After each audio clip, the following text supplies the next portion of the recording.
오늘은 추수감사절입니다. 이 추수감사절은 1620년 영국의 퓨리탄 청교도라고 있습니다. 전 유럽의 가톨릭화가 되어서 기독교인들이 순수한 신앙을 지키고자 했으나 영국도 가톨릭과 다름이 없는 성공회가 창시됨으로 해서 기독교인들이 여기서는 더 이상 믿음을 지킬 수 없다고 생각하여 102명의 청교도가 1620년 5월에 메이플라워를 타고 항해 끝에 절반은 죽고 풍토병 걸리고 일부가 살아남아서 지금 아메리카 대륙, 그때는 뉴잉글랜드라 했습니다. 거기 도착해서 1년 동안 농사 지은 것으로 원주민을 초청하여 같이 절기를 지킨 것이 추수감사절의 유래입니다. 지금은 미국에서 11월 넷째 목요일 날 추수감사절을 국경일로 지키고 있습니다. 우리나라에는 외국 선교사들에 의해서 1908년부터 감사절을 지켰고 우리 대한예수교 장로회 합동총회가 1912년에 발족했는데 그때 총회 결의로 교회 절기가 되어서 지금까지 지키고 있습니다.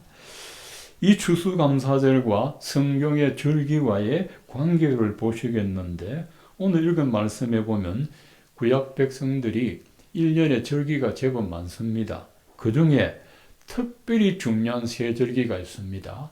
유월절과 맥추절과 초막절입니다.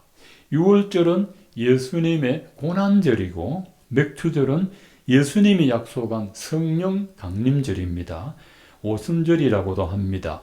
6월절 다음 날 50일째 찾아온다 해서 오순절이라고도 합니다. 사도행전 2장에 오순절이 성령 강림한 날이 거기 나와 있습니다.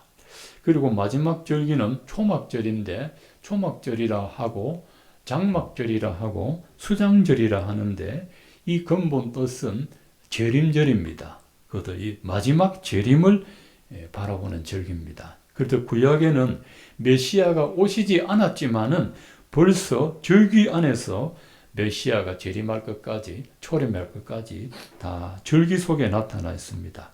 추수감사절은 3대 절기 중에 마지막 절기 초막절, 수장절에 해당됩니다. 그래서 초막절과 수장절의 의미를 두 가지를 보겠습니다. 초막절은 장막절이라고도 합니다. 장막 안에 텐트를 치고 있습니다. 히브리인들은 과거에 애굽을 벗어나서 광야에서 40년 동안 천막 생활을 했었습니다. 천막 생활을 했는데 광야에서 자주 이동을 하니까 이동하기 좋도록 텐트를 쳤습니다. 하나님이 이동하라 그러면 또 천막을 걷어서 또 정착을 하고 거두고 40년 동안 그렇게 했습니다. 이 사람들이 약속의 땅 가나안에 들어가서 절기를 지킬 때 과거에 하나님께서 광야에서 40년 동안 초막 생활할 때 우리를 지켜주셨다는 그 은혜를 7일 동안 지켰습니다. 절기를 7일 동안 지켰습니다. 이게 초막절입니다.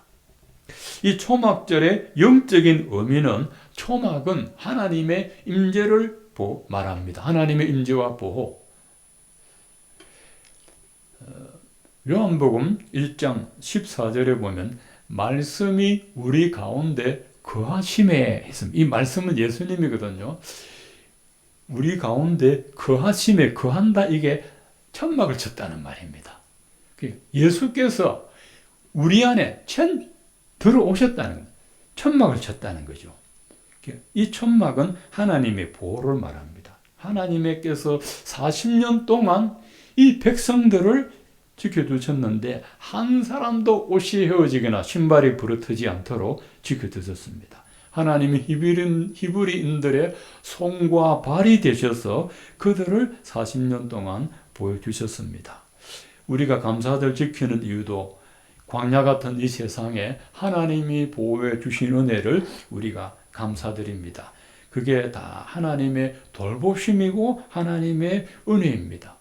제가 개인적으로 살아온 제 삶을 돌아봐도 태어나서 지금까지 하나님의 은혜가 아니었다면 저는 여기 없었습니다. 죽어도 여러 번 죽을 고비를 하나님의 은혜로 넘길 수가 있었습니다. 그래서 하나님 앞에 감사드립니다. 이게 초막절이고, 두 번째는 오늘 볼 핵심 말씀 수장절입니다. 수장절. 수장절은 거두어 저장한다는 것입니다. 농사지어 추수한 곡물을 곡간에 거두어 드리는 절기가 수장절인데, 절기를 지키는 방법은 오늘 말씀해 보면 모든 백성이 즐거워했습니다.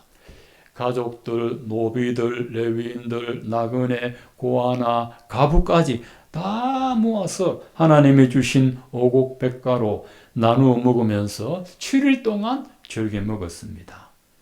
두 번째는 하나님이 복을 주신 대로 하나님 앞에 감사의 예물도 드렸습니다. 각 사람이 너의 하나님 여호와께서 주신 복을 따라 그 힘대로 드릴지니라. 그 감사절에는 하나님 앞에 감사의 예물을 드리고, 또 성도들 간에 이 예물을, 이 주신 곡물들을 나누어 먹었습니다. 그런데 이 수장절에 농부가 추수할 때 곡식을 구별해서 거두어 드립니다.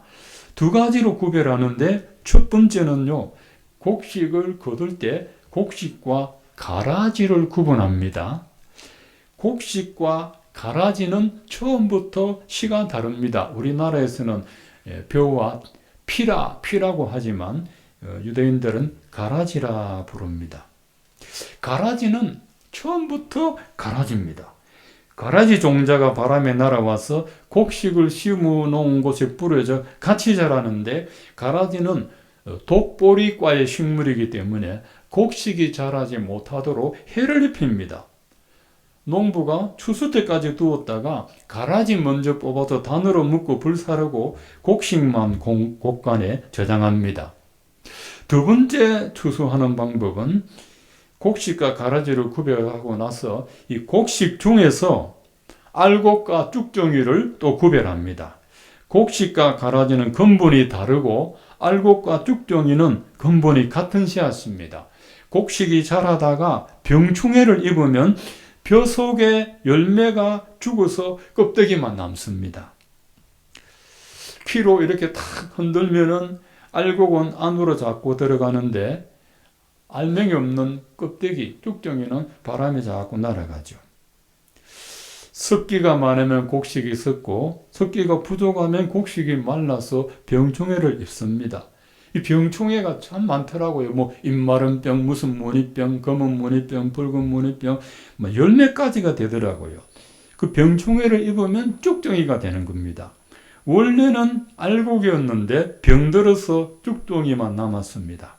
농부가 추수할 때 알곡은 없고 껍데기만 있는 쭉정이는 골라내어서 불사르죠.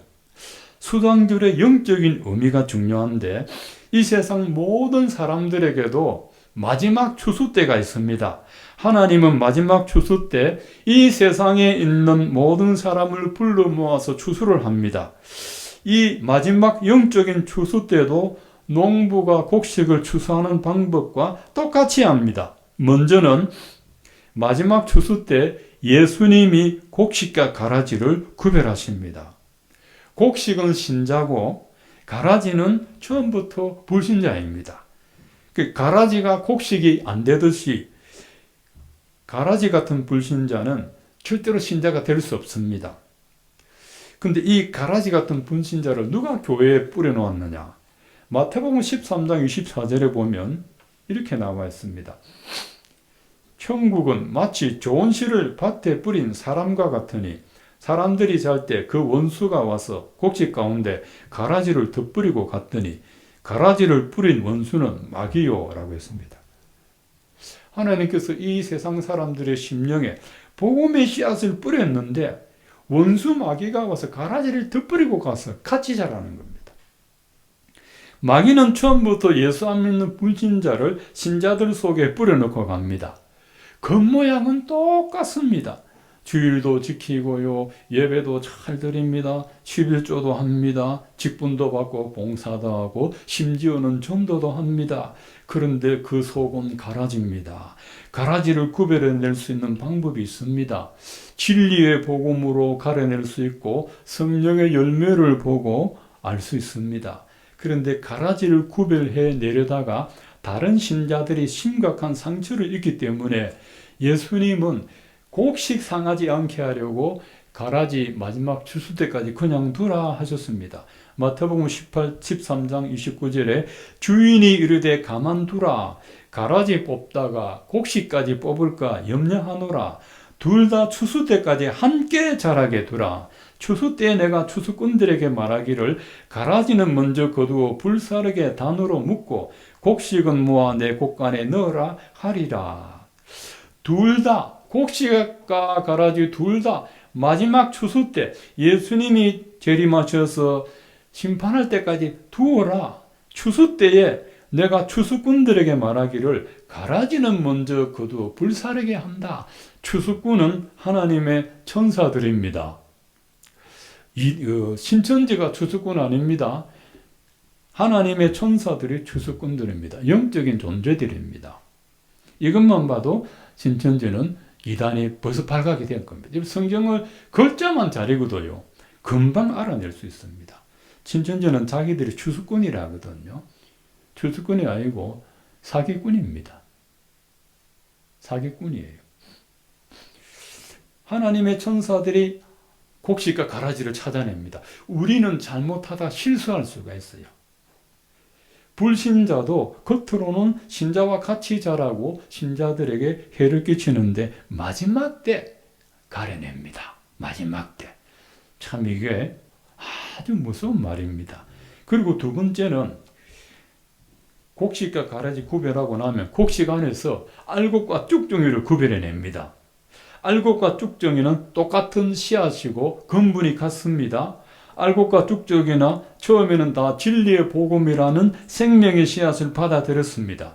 베드로전서 1장 23절에 보면 너희가 거듭난 것이 썩으시 시로 된 것이 아니요 썩지 아니할 시로 된 것이니 살아있고 항상 있는 하나님의 말씀으로 되었느니라. 처음에는 썩지 아니할 씨앗 하나님의 말씀으로 생명을 얻었습니다. 그러다가 신앙생활 하다가 병충해를 입었습니다. 어떤 병충해입니까? 환난이라는 병충해, 시련이라는 병충해, 세상 염려라는 병충해, 재물유혹이라는 병충해, 육신의 탐욕이라는 병충해를 입고 견디지 못하면 신자로서 온전한 열매를 맺을 수가 없습니다.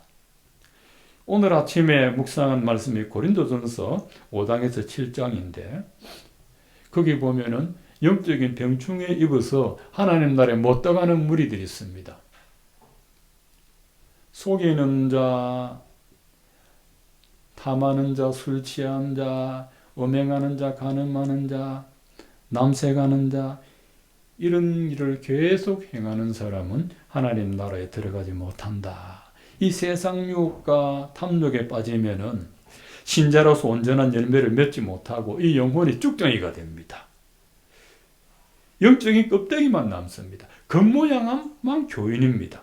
예수님이 쭉정이 가려내어 불타는 지옥에 던져버립니다. 그래서 오늘 영적인 이 추수절에 저와 여러분의 영혼이 병충해 입지 않고 알곡 신자가 되어 전국 곳간에 꼭 들어가야 됩니다. 그러려면 우리가 두 가지를 지켜야 하는데 첫째는 영혼을 건강하게 하는 신령한 말씀을 잘 받아 먹여야 됩니다. 베드로전서 2장 2절에 갓난 아기들 같이 순전하고 신령한 젖을 사모하라. 이는 그로 말미암아 너희로 구원에 이르도록 자라게 하려 함이라. 갓난아기는 상한 젖 먹으면 탈나고 건강한 젖 먹어야 합니다. 우리 영혼도 순전하고 신령한 말씀 먹어야 건강해집니다. 순전하고 신령한 말씀 먹어야 우리의 구원이 알곡으로 완성된다 했습니다. 순전하고 신령한 말씀을 먹음으로 너희가 구원에 이르도록 자라게 하려 함이라.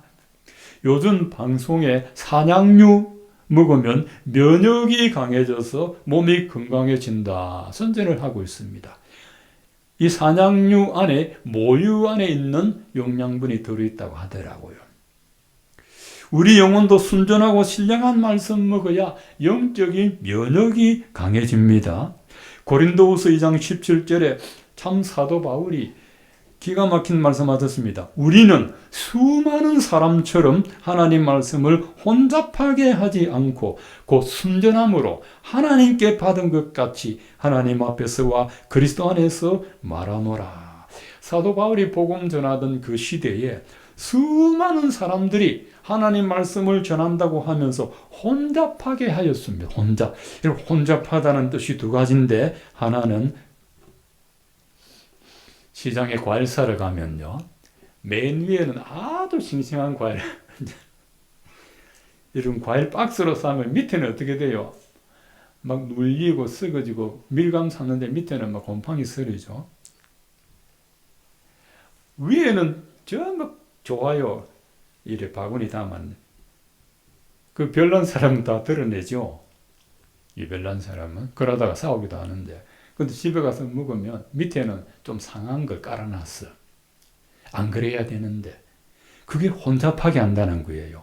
좋은 거 위에 얹어놓고 밑에는 상한 과일을 넣는데, 자, 하나님의 말씀도 귀에 거슬리지 않는 것만 골라서 판다는 거예요. 그지? 혼잡하게 한다는 것은 말씀을 파는 장사꾼이라는 거예요. 듣기 좋은 맛만 골라서 받아 먹으면 그 영혼이 병들어 쭉정이가 됩니다. 아이들을 좋아한다고 사탕만 주면 이빨 썩어서 완전 털려야 되죠. 임플란트 해야 되죠. 좋다고 좋은 게 아니죠. 그죠? 두 번째는 혼잡하다는 게 불순물을 섞는다는 겁니다. 불순물. 국산 고춧가루에 중국산 고춧가루 섞으면 알 수 있어요, 없어요? 우리는 몰라요. 전문가도 몰라요. 그 검사해 봐야 돼요. 분석해야 됩니다. 분석을 해봐야 합니다. 눈으로 봐서는 모릅니다. 얼마 전에 서울에 수십 년 동안 한우 전문집이, 한우라고 소문이 났는데 수입산 소고기 섞어서 팔다가 발각됐잖아요. 또 고기, 생고기는 더 몰라. 먹어보면 아는데 식육점에 한우하고 수입산 섞어 놓으면 우리가 무슨 재주를 알 수 있습니까? 못 찾아내요. 그 성분 분석하기 전에는. 이게 혼잡하게 한다는 겁니다. 자, 하나님의 순전하고 진정한 말씀에 인간의 사상과 가치관을 섞어서 하나님 말씀이라고 속이는 겁니다. 그리고 어떤 설교는 복음이 아니고 강연하는 것 같은 거 있죠. 그거예요, 여러분. 말은 아주 은혜롭고 좋은 얘기예요. 그래서 여러분 예배 시간에 설교 듣고 참 도덕적으로 좋은 말씀 들었다. 그건 설교가 아닙니다.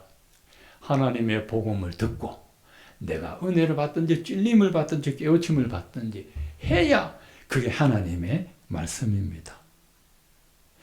자, 혼잡하게 위에만 좋은 걸 얹어놓더니 속은 썩었는데 좋구나. 이 말씀 장사하는 겁니다.